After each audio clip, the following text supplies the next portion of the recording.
Olá, você que me segue no Rodrigo Silva, arqueologista. Estamos de volta para o nosso bate-papo sobre religião, teologia, arqueologia bíblica e assuntos que realmente compensam ser discutidos, analisados, etc. Mas antes de entrar no assunto de hoje, não esqueça, se você ainda não é inscrito no canal, seja bem-vindo. Sempre há espaço para mais um. Queremos ter você aqui na família do canal Rodrigo Silva Arqueologia. E se você já é inscrito, não esqueça de deixar o seu comentário, respeitoso, é claro. Se gostar, o seu like e divulgar para os seus amigos. E também é importante ativar o sininho de notificações. Assim você saberá todas as vezes que eu postar um vídeo novo aqui, tá bem? Bem, vamos então ao assunto de hoje, porque promete. Falar de religião dá pano para manga, muito pano para manga. Já diz o velho adágio que política, futebol e religião não se discute. Mas as pessoas vivem discutindo essas coisas e são temas importantes. Não impede igualdade, claro, mas são temas que as pessoas discutem. Tanto é que todo mundo fala sobre o futebol, sobre a política e por que também não sobre a religião. O que nós devemos aprender cada dia mais, é claro, é a ser firmes naquilo que nós acreditamos, com embasamento, com fundamentação e respeitosos na hora de divergir do nosso semelhante, do nosso companheiro, do nosso irmão, tá bem? E nunca refutar o mal com o mal. Eu acho que não é por aí. Agora, falando da religião, ao longo da história, a religião sempre foi atacada pelas mais diversas mentes. Você vê o iluminismo inglês de David Hume, você vê os ideólogos da Revolução Francesa, todo mundo atacava a religião, mesmo quando o cerne do descontentamento às vezes era a monarquia, às vezes era a política, eram os políticos, mesmo assim a religião era atacada, muitas vezes. Algumas vezes a religião foi atacada ou questionada com justiça, outras vezes nem tanto. Mas o divisor das águas desse novo ataque, ou talvez não ataque, mas reação social à religião, poderia ser a contracultura, que teve como momentos elevados ali no final dos anos 60, anos 70, 1960, 1970, essas duas décadas aí, o movimento hippie americano, e a contracultura, que apesar de eu falar dos Estados Unidos, veio também da Europa, desde a Revolução Cultural que teve na França e outros movimentos estudantis de jovens.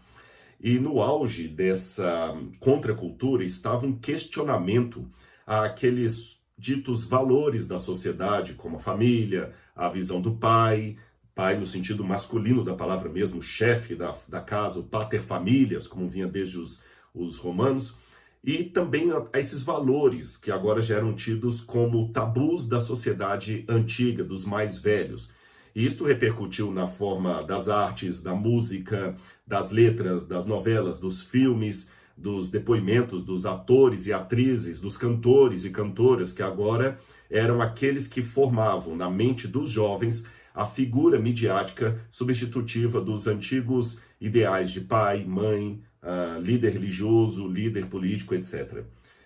Como exemplo dessa contracultura, eu não poderia deixar de citar a música de John Lennon, Imagine. Todo mundo fala, essa música se tornou, salvo engano, um dos maiores clássicos musicais gravados em solo. Foi uma música feita por John Lennon e Yoko Ono. Os dois fizeram a música ali em parceria, e essa música rodou o mundo. Ela já foi cantada depois por outros cantores, se eu não me engano, Madonna fez uma regravação e outros mais. E é uma música linda mesmo, é uma música que a melodia fascina.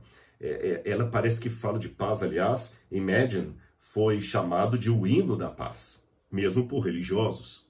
Mas quando você vai olhar bem a letra da música em inglês, ela não é um conteúdo, digamos assim, ela não traz um conteúdo que está de acordo com aquilo que os religiosos acreditam. Olha o que diz a música. Imagine que não haja céu. É fácil se você tentar. Imagine que não haja inferno abaixo de nós. Acima, apenas a atmosfera. Imagine todos os povos vivendo apenas para o hoje. Percebeu? Ou seja, o cristão que vive à base das promessas de Cristo de novo céu e nova terra, nos quais habita a justiça, esqueça isso. O cristão que vive sob a advertência de que Deus trará o seu juízo a toda obra e haverá um lago de fogo e enxofre como parte desse juízo de Deus, Esqueça isso. Imagine agora um tempo em que não haverá paraíso. Em inglês tem uma diferença entre a palavra heaven and sky, e Lennon usa as duas ali na primeira estrofe. Imagine que não haja heaven, paraíso, nem apenas sky, apenas atmosfera, apenas o céu atmosférico. Por isso que eu traduzi por céu e atmosfera. Então imagine, olha, não tem Nova Jerusalém. Não tem esse negócio de Nova Jerusalém. Imagine que não tem esse negócio de lago de fogo e enxofre que diz no Apocalipse. Imagine as pessoas vivendo apenas pro aqui e agora. Continua a música. Imagine que não haja países, e não é fácil fazer isso. Ninguém para matar, ou nada para morrer. Nada para matar, pelo qual você deve matar, e nada pelo qual você deve morrer. E imagine também que não haja religião. Apenas as pessoas vivendo a sua vida em paz. Eu acho que só essa introdução aqui já dá para você ver que essa é uma música que ela vai na contramão de tudo aquilo que é pregado no evangelho bíblico.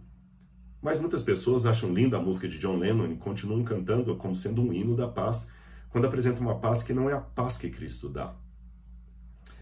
Esta música de John Lennon, para mim, é um emblema de uma nova geração que quer viver realmente como se o céu, no sentido de paraíso, não existisse, nem o inferno, nem salvação, nem condenação. A vida é só essa, então aproveite a vida. Eu vejo muitos mantras colocados aí através das mídias sociais, da TV, do rádio, que parecem palavras de sabedoria, e muita gente compra aquilo ali, muita gente religiosa, sem saber o que está por detrás daqueles mantras ali, não é?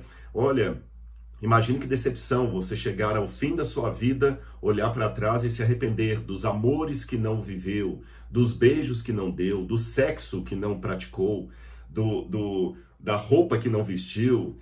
Você está entendendo? Então, na verdade, esquece a culpa, esquece a condenação, esquece esse negócio de esperar o futuro. Almeja a sua felicidade aqui, agora, o paraíso nesse mundo. E muitas pessoas compraram isso. Parece que, de certa forma, a pílula do ateísmo foi dourada e muitos crentes a tomaram. É um tipo, eu diria, até de ateísmo prático. Dizem acreditar em Deus, mas vivem como se Deus não existisse. É um ateísmo prático, diferente do ateísmo teórico, que afirma que Deus não existe. E aí agora, como desdobramento dessa contracultura, vem uma reação muito forte contra a religião. Muito forte contra a religião. Eu tenho dados aqui que têm me feito ficar cada vez mais assombrado. Por exemplo, é lógico que a pesquisa que eu vou dar aqui, ela varia um pouquinho de fonte para fonte, mas em muitas delas eu notei que a profissão de padre, pastor ou líder religioso está entre as mais desacreditadas nos Estados Unidos e no Brasil. Algumas pesquisas colocam que as pessoas às vezes tendem a acreditar mais no pastor ou no padre do que na ciência. Mas outras pesquisas mostram que quando é questão de confiar no caráter, na disposição, na boa intenção, muitas vezes os líderes religiosos estão na lanterna ali, olha, dos menos acreditáveis. Eu estou esperando ainda, estou aguardando os números do IBGE de 2020, que foi adiado para 2021. Então, os últimos dados que eu tenho é do IBGE de 2010. E no IBGE de 2010, fizeram uma pesquisa que está cada vez aumentando mais um número curioso de crentes não classificados, protestantes ou evangélicos não identificados. O que é o evangélico não identificado? É que até então o IBGE mostrava muito assim, o católico praticante e o católico não praticante. Aquele que dizia, eu sou católico, mas eu não vou à missa, eu não confesso, eu não participo dos sacramentos, mas quando nasce um bebê, eu vou lá e batizo na igreja, né? Quando morre um parente da minha casa, eu vou lá e celebro a missa de sétimo dia. Eu sou um católico não praticante, as pessoas diziam. Só que agora está surgindo o fenômeno também do evangélico não praticante. E já estavam em mais de 8 milhões de brasileiros, isso em 2010, mais de 8 milhões de brasileiros que se diziam evangélicos não determinados. Ou seja, evangélicos como os católicos. Falam assim, eu sou evangélico, mas eu já não sigo mais igreja nenhuma, eu não vou a igreja nenhuma. E de uns tempos para cá, até o nome religião tem sido muito atacado por vários pensadores aí, vários teólogos, várias pessoas, né? Ser religioso é um defeito. O paradoxo disso é que agora nós encontramos até alguns ateus apresentando a ideia de ser religioso sem deixar de ser ateu, e pessoas que querem dizer espirituais sem ser religiosas, como se ser espiritual é uma coisa, ser religioso é outro, estão na contramão. Deixe-me apenas corrigir um erro que muita gente comete por aí, é a ideia sempre repetida que religião vem do latim religare, que significa religar o ser humano a Deus. E muitas pessoas querem resolver a coisa com essa etimologia. Religião, religare, religar o homem a Deus. É uma etimologia bonita, mas completamente falsa. Não há nada nos estudos dos latinistas, aqueles que estudam a língua latina, que confirme que religião vem de religar a Deus. Não, não, não. Pelo contrário.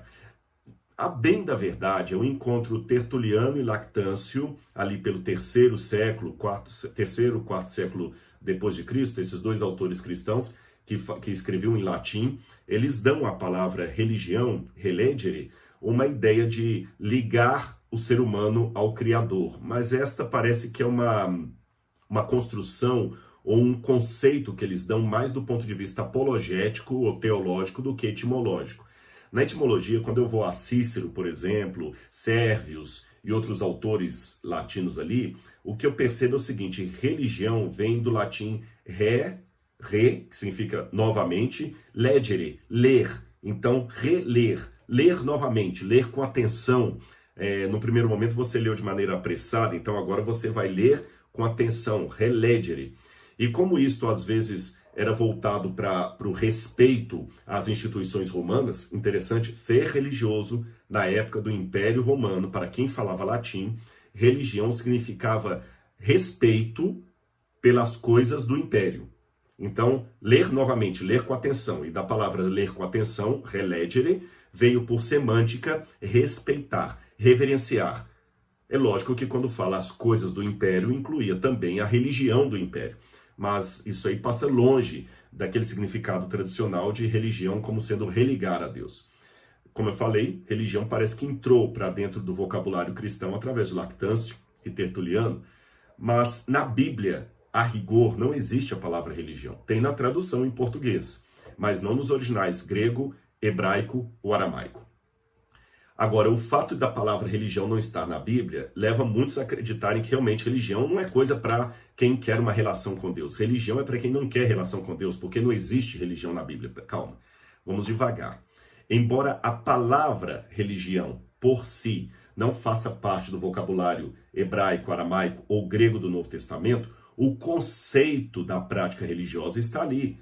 Você tem muito no Antigo Testamento ali as palavras dever, as palavras ordenanças, estatutos, mandamentos, leis, comportamento, está lá, tá certo? E uma das palavras, então a gente tem que ver o seguinte, celebrações, festas que os judeus tinham, então o conceito da religião estava ali. Então não é uma questão de agora, por causa da semântica, ou do uso da palavra religião ou não, eu dizer que o conceito de religião não está na Bíblia. A palavra religião pode não estar lá, mas o conceito está. A questão é buscar na Bíblia qual o conceito está me dizendo que aquela prática, digamos, religiosa, está correta ou errada perante Deus. Tá certo? Eu quero ler uma passagem com vocês. Aqui em Isaías capítulo 58, Deus fala dessas ordenanças, que eu vou pedir licença para chamar de ordenanças religiosas, porque aí faz parte do que eu estou falando. A palavra não está lá, mas o conceito está. E Isaías diz assim, Isaías 58, verso 2 em diante. Mesmo nesse estado, está falando de um povo corrupto, ainda me procuram dia a dia, têm prazer em saber os meus caminhos. Como o povo que pratica a justiça e não deixa o direito do seu Deus, perguntam-me, por que sentenças justas têm prazer em se aproximar de Deus? Dizendo, por que jejuamos, Senhor? E tu não notas? Por que nos humilhamos, se tu não levas isto em conta? Aí Deus responde, acontece que, no dia que jejuam, vocês cuidam dos seus próprios interesses e oprimem os seus trabalhadores. Eis que vocês jejuam apenas para discutir, brigar e bater uns nos outros. Jejuando assim como hoje, o clamor de vocês não será ouvido lá do alto. Então veja bem, Deus aqui não está condenando a prática do jejum. Deus está condenando a prática do jejum munido apenas pro forma, apenas para inglês ver. Um jejum que, por um lado, ostenta uma prática, novamente, religiosa, muito bonita, muito piedosa, mas que oprime o empregado.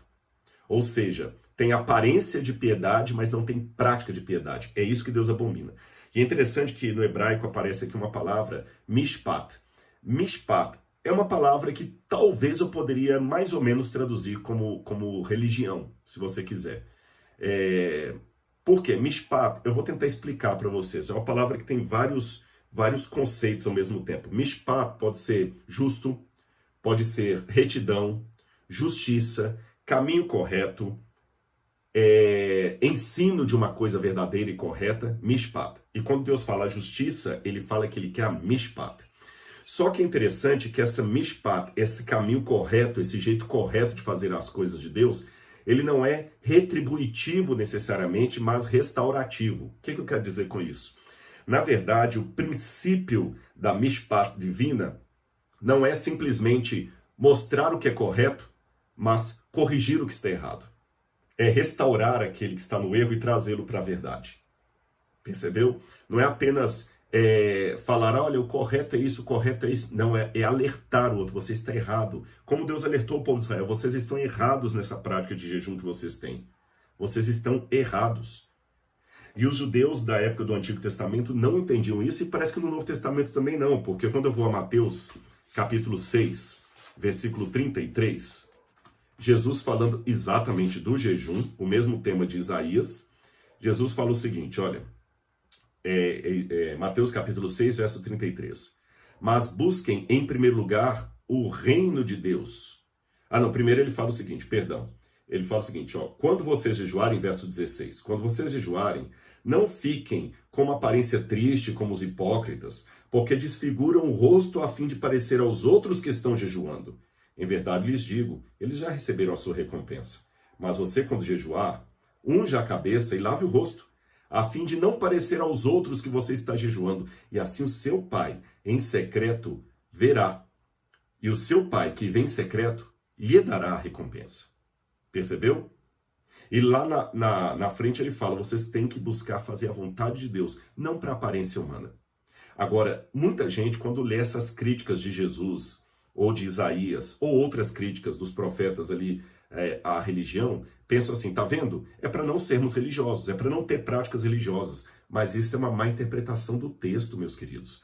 Veja bem, em momento algum, Jesus foi contra o jejum. Ele mesmo falou noutra feita, quando ele desceu do Monte da Transfiguração e os discípulos não conseguiram expulsar um demônio, ele falou, porque essa casta só sai com jejum e oração.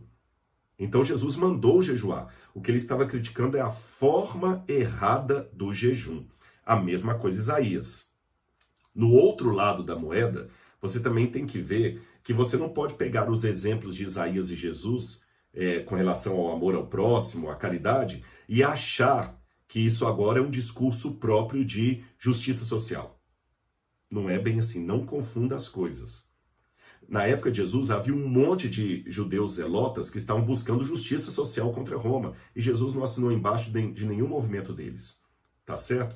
A diferença entre a justiça social e aquela justiça que vem de Deus em relação ao próximo, à caridade, etc., é o seguinte, é que a justiça social, como na música do John Lennon, que por isso ela se tornou um hino da paz, a justiça social quer apagar da mente das pessoas a ideia de novo céu e nova terra nos quais habita a justiça. A justiça social quer achar a justiça aqui, nesse mundo, não no mundo por vir. A justiça social não quer colocar as coisas de Deus em primeiro lugar. Ela quer colocar o ser humano em primeiro lugar, de modo que ela aparenta ser humanitária, mas ela é apenas humanista. Existe uma diferença entre ser humanitário e ser humanista. Humanitário é ter compaixão pelo meu semelhante, amá-lo como Jesus mandou que eu amasse. Isto é ser humanitário. Humanista é aquele que coloca interesses, valores e sentimentos humanos acima dos interesses, valores e sentimentos de Deus. É o que o John Lennon falou Vamos viver a vida aqui agora, cada um vivendo a sua vida em paz, sem preocupar se isso é pecado. Tem até aquela outra música, né? Não existe pecado do lado de baixo do Equador. Esqueça esse negócio de pecado, de certo ou errado. A sua cabeça é a sua sentença. Meu corpo, minha sentença. Eu faço com o meu corpo o que eu quiser. Esse negócio de religião, me tolindo, mandando fazer isso, mandando fazer aquilo, nada disso. Não é por aí. Com a relação, outra questão também diferente, é que a justiça social pensa que você tem que mudar o sistema político para trazer a justiça. Enquanto a Bíblia fala que você tem que mudar o ser humano. O problema não está nas instituições de injustiça, está no ser humano. Eu tenho que procurar pregar para o ser humano, o indivíduo, que ele é frágil, pecador e precisa ser redimido da graça de Cristo. Mas as lutas sociais, elas não estão procurando regenerar o ser humano, elas querem mudar o sistema social, porque mudando a sociedade, o ser humano vai ser mudado. É uma visão que já vem desde os filósofos da pedagogia, né? Rousseau, por exemplo, era um desses que achava que o ser humano é bom, o que estraga o ser humano é a sociedade. A Bíblia não diz isso, o ser humano é mau, o ser humano nasceu em pecado, ele precisa da graça de Deus. Rousseau dizia não, o ser humano não precisa de graça de Deus, ele precisa de uma sociedade justa. Então, por isso que muitos reformadores sociais que acreditam que estão fazendo o discurso de Cristo não estão, porque eles não querem chamar pecadores ao arrependimento. Eles querem mudar estruturas sociais para produzir a justiça. E não é isso que a Bíblia fala, tá bem? Jesus mesmo falou aqui, agora eu posso ler o verso 33, busquem em primeiro lugar o reino de Deus e sua justiça. As outras coisas serão acrescentadas a vocês. Então eu tenho que procurar a justiça social em segundo lugar. Em primeiro lugar, o reino de Deus e sua justiça. Tá bem? Porque Deus não quer tornar-me melhor cidadão. Ele quer tornar-me nova criatura. É mais profundo. Deus não quer seres humanos melhorados. Ele quer pessoas que tenham a capacidade de morrer e nascer de novo da água e do Espírito. Agora vamos continuar o assunto da religião. Quando você vê Atos capítulo 26, verso 5, aqui na minha tradução em português aparece a palavra religião. Atos capítulo 26, versículo 5. Vou pegar aqui e vou ler para vocês. Aqui Paulo fala assim, ó. Verso 5, onde é que está aqui? Paulo fala assim, olha. Porque vivi na condição de fariseu. Vivi conforme o partido mais rigoroso da nossa religião. Aí quando eu fui no original grego, a palavra para religião aqui é a palavra treskeia. Treskeia, em grego, é um sistema organizado que ela envolve três coisas. Ela envolve crenças mesmo, doutrinas. Em segundo lugar, ela envolve também, eu anotei aqui, ela envolve uma organização. E em terceiro lugar, ela envolve também uma prática pessoal e coletiva de acordo com esta organização, que por sua vez é de acordo com essa crença. Isso é treskeia. E Paulo, em momento algum, ele criticou a treskeia, só falou que ele era da religião. Então, mesmo que a palavra religião que nós usamos hoje não exista na Bíblia, uma palavra grega que tem um conceito semelhante está ali. Paulo fazia parte de um movimento que tinha crenças, ordem, organização e práticas pessoais e coletivas que ele seguia. E ele era parte de um partido, no grego está a palavra hairis, de onde a palavra cortar, heresia vem daí, o partido dos fariseus, que era parte desse todo maior da trequeia, que é a que a gente traduz por religião. Agora é curioso, quando eu vou para Colossenses capítulo 2, versos 16. Esse é um texto longo. Colossenses 2, 16 em diante. Paulo diz assim: porquanto que ninguém julgue vocês por causa de comida e bebida, ou dia de festa, ou lua nova, ou sábados. Notinha de rodapé. Eu sei que se eu não falar nada do sábado aqui, muita gente vai falar, mas você pulou a parte do sábado, você guarda o sábado aqui. Eu não vou falar do sábado porque esse não é o meu tema, tá bom? Um dia eu posso fazer para vocês um vídeo explicando como é que eu entendo a guarda do sábado aqui nesse texto de Colossenses capítulo 2, verso 16. Prometo. Mas eu não vou entrar no tema do sábado aqui para não fugir do meu assunto maior sobre a religião. E Paulo continua. Porque tudo isso tem sido sombra das coisas que haviam de vir. Porém, o corpo é de Cristo. Não deixem que ninguém se faça árbitro para desqualificar vocês. Essa palavra árbitro aqui no grego são aqueles juízes de Jogos Olímpicos que desclassificavam os corredores. Então Paulo falou assim, não deixa ninguém que não está correndo querer agora ser um juiz que vai desqualificar você. E eles querem desqualificar você por quê? Ou às vezes é por causa de uma prática religiosa que eles acham que é correta e não acham que você está tendo a altura. Ou, aí vem o segundo exemplo, não deixem que ninguém faça árbitro para desqualificar vocês com pretexto de humildade e culto a anjos, baseando-se em visões, estando cheio de orgulho, sem motivo algum em sua mente carnal, não retendo a cabeça, a partir do qual todo o corpo, suprido e bem vinculado por suas juntas e ligamentos, cresce o crescimento que vem de Deus. Vamos estabelecer o que Paulo falou. Paulo primeiro dá o exemplo de pessoas que viviam dentro do mundinho das práticas religiosas, de rituais vazios, como aqueles condenados em Isaías. O ritual por amor do ritual. E ele fala, não deixe que ninguém julgue vocês, porque você não está seguindo o ritual como ele. Mas também não deixe que ninguém julgue você, porque você não está tão espiritual como ele. Ele dá exemplos de pessoas que queriam romper, eram judeus já, o Filon de Alexandria fala desse tipo de judeus, que eles rompiam com o status quo da religião do seu tempo e começavam a promover uma religião mais mística, aquela religião contemplativa, de ascetismo, de sair da cidade, de deixar de comer e beber, sabe, de começar a venerar anjos. Havia judeus que veneravam anjos, por incrível que pareça. Então aqui Paulo fala de dois grupos que o religioso de Jesus não deve permitir que o julgue.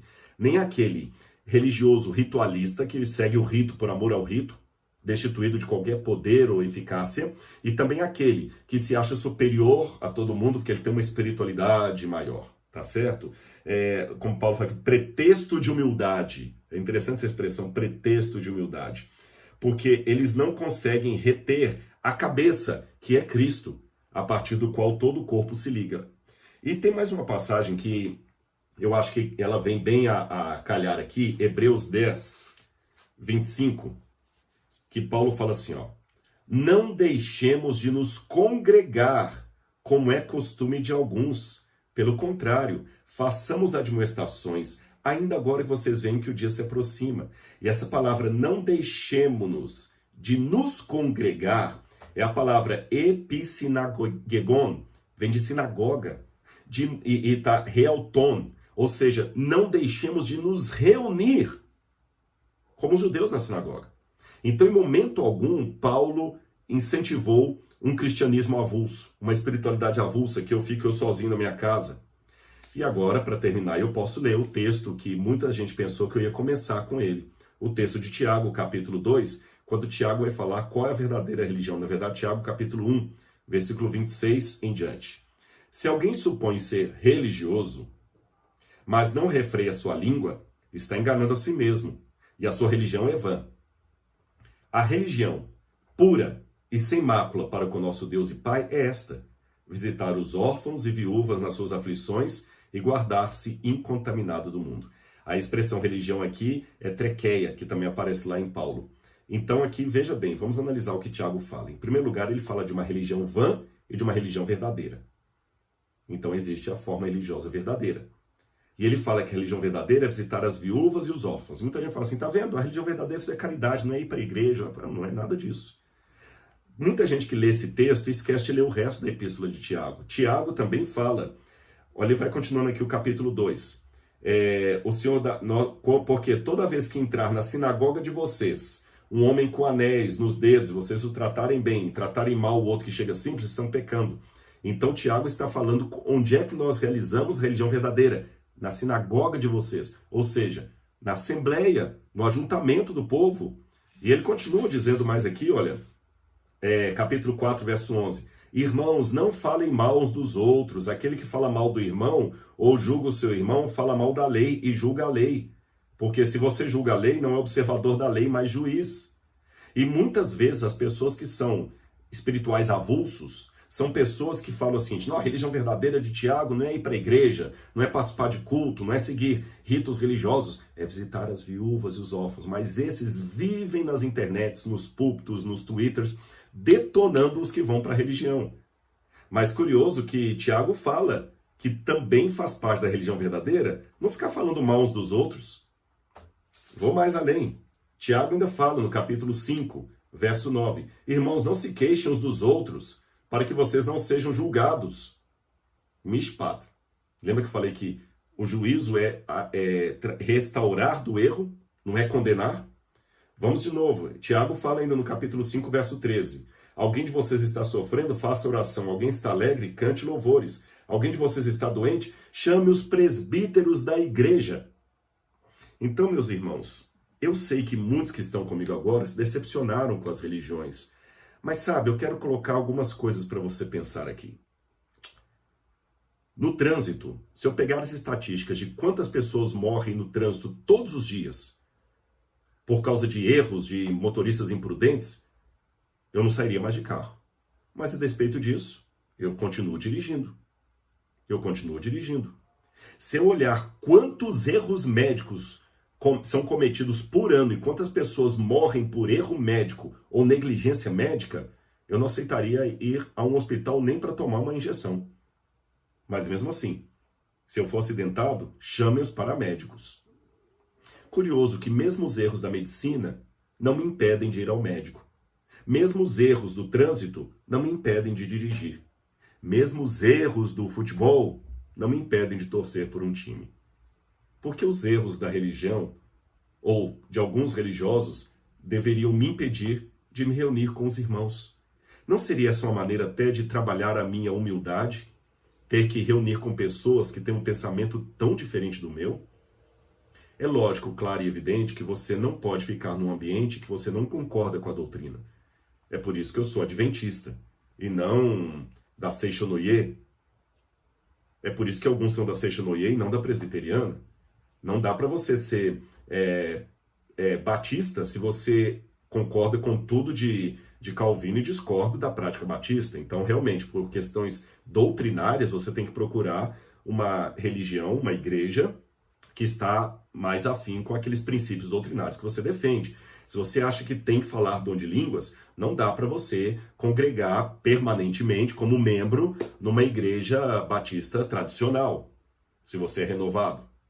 Se você é batista tradicional e não concorda com o dom de línguas, ou se você é um presbiteriano que acredita no cessacionismo, que eu acredito que não tem dons do Espírito hoje, não dá para você congregar numa Assembleia de Deus. Isso é óbvio. Você tem que procurar a questão doutrinária, mas sempre tendo um respeito espiritual por aquele que tem um entendimento diferente de você e, aqui vem o ponto, jamais deixando, como disse Paulo, o ato de congregar como alguns têm deixado. Tá bem? Lembre-se disso, meus queridos. A corrente pode ser tão forte quanto o mais fraco dos elos dela. Mas ainda assim, Jesus sempre falou do reino no plural.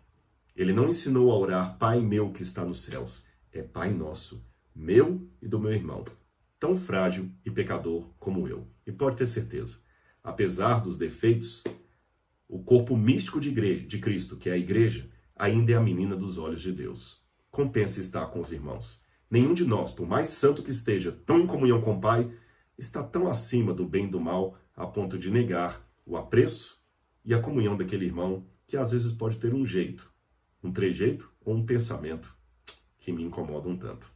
Que Deus abençoe vocês e até o nosso próximo encontro. Tchau, tchau.